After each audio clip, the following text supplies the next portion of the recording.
എൻ്റെ പേര് അഞ്ജു തോമസ്. ഞാൻ ഇവിടെ 2025 നവംബർ 1 ഏകദിന കൺവെൻഷനിലാണ് ആദ്യമായിട്ട് വന്നത്. അന്നിവിടെ വന്നപ്പോൾ കൗൺസിലിൽ എന്നോട് പറഞ്ഞു, മാതാവ് നിനക്കൊരു സമ്മാനം തരുമെന്ന്. അപ്പം ഞാനിവിടെ ആരാധന വരെയായി, അപ്പോഴും എനിക്ക് പ്രകടമായ ഒരു സമ്മാനവും കിട്ടിയില്ല. അപ്പം ഞാനിങ്ങനെ വിഷമിച്ചു. അപ്പോൾ ആരാധനയുടെ സമയത്ത് ഏറ്റവും പുറകിലിരുന്നുകൊണ്ട് ഞാൻ കരഞ്ഞ് പ്രാർത്ഥിച്ചു, എനിക്കൊരു അടയാളം കിട്ടണം എന്ന്. അപ്പോൾ ഇവിടുന്ന് ബ്രദർ വിളിച്ചു പറഞ്ഞു, അഞ്ജു എന്ന് പേരുള്ള മകളെ ദൈവം അനുഗ്രഹിക്കുന്നത്. അതെനിക്കൊരു വലിയൊരു അനുഭവമായിരുന്നു. അതുകൂടാതെ തന്നെ എനിക്ക് കഴിഞ്ഞ സെപ്റ്റംബറിലോ എനിക്ക് ആദ്യമായിട്ട് അപസ്മാരമുണ്ടായി. അതുകൂടാതെ അതിനെ തുടർന്ന് 2 തവണയും കൂടെ എപ്പിസോഡ്സ് ഉണ്ടായി. അപ്പോൾ ഡോക്ടർ എന്നോട് പറഞ്ഞു, കണ്ടിന്യൂസ് ആയിട്ട് മരുന്ന് കഴിക്കണം, പിന്നെ ലൈറ്റുകളും കാര്യങ്ങളൊക്കെ ഒഴിവാക്കണം, ഡ്രൈവിംഗ് ചെയ്യരുത്, അങ്ങനെ കുറേ നിബന്ധനകൾ വെച്ചു. ആ മരുന്ന് കഴിക്കാൻ തുടങ്ങിയപ്പോൾ തന്നെ എനിക്ക് മാനസികമായിട്ട് അത് ഉൾക്കൊള്ളാൻ കുറേ ബുദ്ധിമുട്ടായിരുന്നു.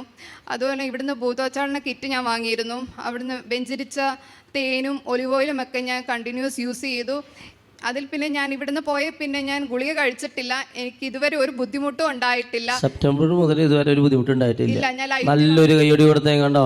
ആ മരുന്ന് കഴിച്ചിട്ടില്ല. അപസ്മാരേ പെട്ടെന്ന് മാറുന്ന രോഗമൊന്നുമല്ലല്ലോ ഇത്.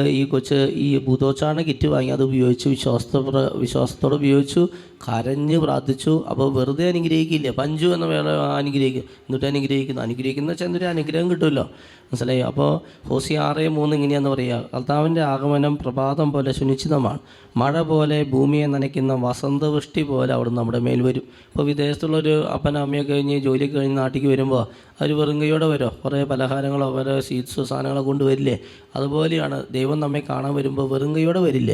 അപ്പോൾ അഞ്ജുവിൻ്റെ അടുത്തേക്ക് കർത്താവ് വന്നിട്ടുണ്ടെങ്കിൽ വെറും കൈയോടെ എല്ലാം വന്നിരിക്കുന്നത്, എന്തോ ഒരു അനുഗ്രഹം കിട്ടിയിട്ടുണ്ട് നിനക്ക്, ഒരു അനുഗ്രഹമാണ് ഈ സൗഖ്യം കേട്ടോ. പ്രൈസലോ. അതുപോലെ തന്നെ എൻ്റെ കാലിന് ഒരു അലർജി പോലെ പൊട്ടി ചോരയൊലിക്കുന്ന ഒരു അനുഭവം ഉണ്ടായിരുന്നു. ഞാനിവിടെ കൺവെൻഷൻ വന്ന ആ ദിവസം വരെ എനിക്ക് ബുദ്ധിമുട്ടുണ്ടായിരുന്നു, ചൊറിച്ചിലും ചോരയൊലിക്കുന്ന അനുഭവം.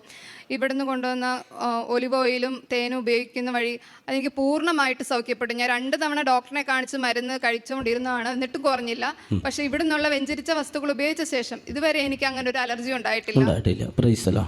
അതുപോലെ പ്രാർത്ഥിക്കാൻ ഒത്തിരി മടിയുള്ള ഒരാളായിരുന്നു. ഇവിടുത്തെ ഈ കൺവെൻഷൻ കൂടി ആ അനുഗ്രഹം കിട്ടിയ ശേഷം പ്രാർത്ഥിക്കാനും ജപമാല ചൊല്ലുവാനും ദൈവം എന്നെ ഒത്തിരി അനുഗ്രഹിച്ചു. ദൈവമേ നന്ദി. കണ്ടോ, ഇതൊക്കെയാണ് അനുഗ്രഹങ്ങളായിട്ട് ആത്മീയ ഭൗതികമായ അനുഗ്രഹങ്ങൾ ദൈവം തരാണ്. Praise the Lord.